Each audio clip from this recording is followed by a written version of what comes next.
Bharat Ratna doctor Bhimrao आंबेडकरांनी आपल्या आयुष्याच्या 65 वर्षात देशाला सामाजिक, आर्थिक, राजनैतिक, शैक्षणिक, धार्मिक, ऐतिहासिक, सांस्कृतिक, साहित्यिक, औद्योगिक, संवैधानिकसह वेगवेगळ्या क्षेत्रात अनेक कामं करून राष्ट्राच्या निर्माणात अमूल्य योगदान दिले.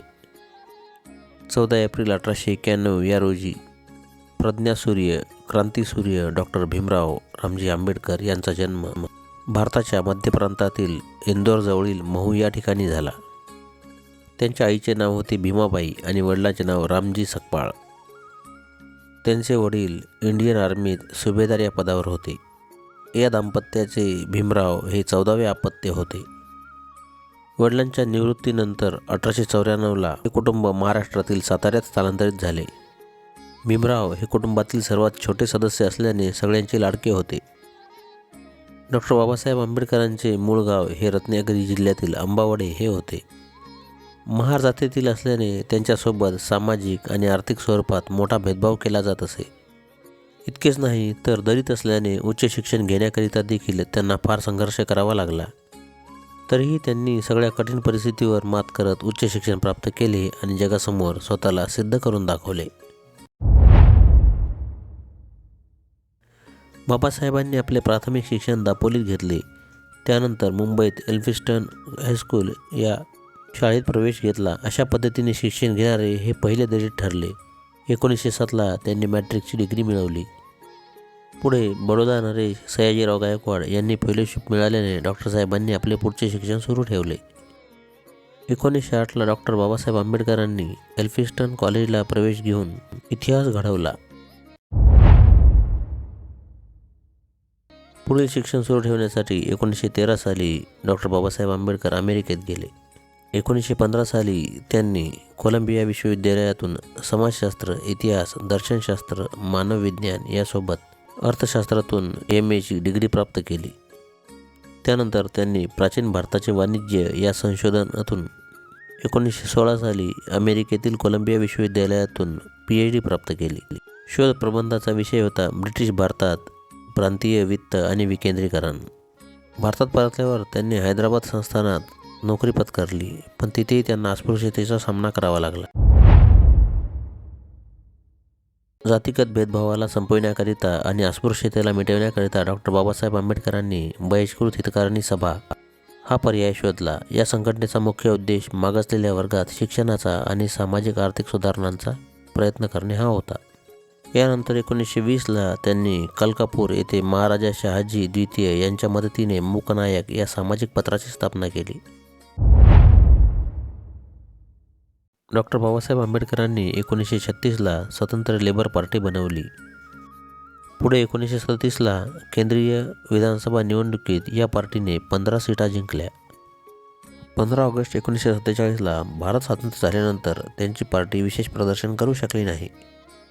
पुढे काँग्रेस आणि महात्मा गांधींनी दलित वर्गाला हरिजन असे नाव दिले. त्यामुळे मागासलेल्या जाती हरिजन म्हणून ओळखल्या जाऊ लागल्या. परंतु डॉक्टर बाबासाहेब आंबेडकरांनी याला जोरदार विरोध केला. 29 ऑगस्ट 1947ला डॉक्टर बाबासाहेब आंबेडकर यांना संविधानाच्या मसुदा समितीचे अध्यक्ष म्हणून नियुक्त करण्यात आले. आंबेडकरांनी समाजातील सर्व वर्गांमध्ये समांतर पोल निर्माणावर भर दिला. या व्यतिरिक्त त्यांनी धार्मिक, लिंग आणि जाती समानतेवर देखील विशेष भर दिला. डॉक्टर बाबासाहेब आंबेडकरांचा पहिला विवाह 1906 साली रमाबाई यांच्यासोबत झाला होता.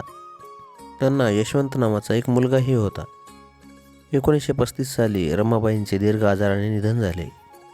पुढे 1947 साली संविधानाचा मसुदा पूर्ण झाल्यानंतर डॉक्टर बाबासाहेब आंबेडकरांना अनेक आजारांनी ग्रासले होते. त्यांना मधुमेहाची समस्या जाणवत असल्याने सतत इन्सुलिन घ्यावे लागत होते. उपचाराकरिता ते मुंबईला गेले तेव्हा पहिल्यांदा त्यांची भेट एका ब्राह्मण समाजाच्या डॉक्टर शारदा कबीर यांच्याशी झाली. 1948ला दोघेही विवाहबंधनात अडकले. लग्नानंतर डॉक्टर शारदा यांनी आपले नाव बदलून सविता आंबेडकर असे ठेवले.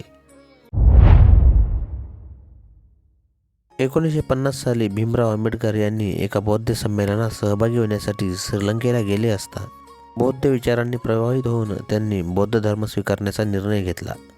1955ला डॉक्टर बाबासाहेब आंबेडकरांनी भारतीय बौद्ध महासभेची स्थापना केली. त्यांचे पुस्तक द बुद्धा अँड हिज धम्मा हे त्यांच्या निधनानंतर प्रकाशित झाले. 14 ऑक्टोबर 1956ला डॉक्टर बाबासाहेब आंबेडकरांनी आपल्या जवळपास 5 लाख अनुयायांसह बौद्ध धर्माची दीक्षा घेतली. डॉक्टर आंबेडकर 1954-1955 या वर्षांमध्ये आपल्या प्रकृती अस्वास्थ्यामुळे फार चिंतित होते. मधुमेह, अस्पष्ट झालेली दृष्टी यासारख्या अनेक आजारांमुळे त्यांची तब्येत खालावत गेली. शेवटी दीर्घ आजारामुळे 6 डिसेंबर 1956 रोजी डॉक्टर बाबासाहेब आंबेडकर यांचे दिल्लीतील त्यांच्या घरी निधन झाले. बौद्ध धर्म स्वीकारल्यामुळे त्यांच्यावर त्या धर्माप्रमाणेच अंतिम संस्कार करण्यात आले. त्यांच्या अंतिम दर्शनाकरिता व अंत्ययात्रेत सहभागी होण्याकरिता प्रचंड प्रमाणात जनसागर उसळला होता. भारतरत्न डॉक्टर बाबासाहेब आंबेडकर आपल्या आयुष्याच्या 65 वर्षात देशाला सामाजिक, आर्थिक, राजनैतिक, शैक्षणिक, धार्मिक, ऐतिहासिक, सांस्कृतिक, साहित्यिक, औद्योगिक, संवैधानिकसह वेगवेगळ्या क्षेत्रात अनेक कामं करून राष्ट्राच्या निर्माणात अमूल्य योगदान दिले. त्यांचे विचार, कार्य सर्वांना नेहमी स्फूर्ती देत राहील. व्हिडिओ आवडल्यास लाईक आणि शेअर करा. चॅनलला सबस्क्राईब करा. धन्यवाद.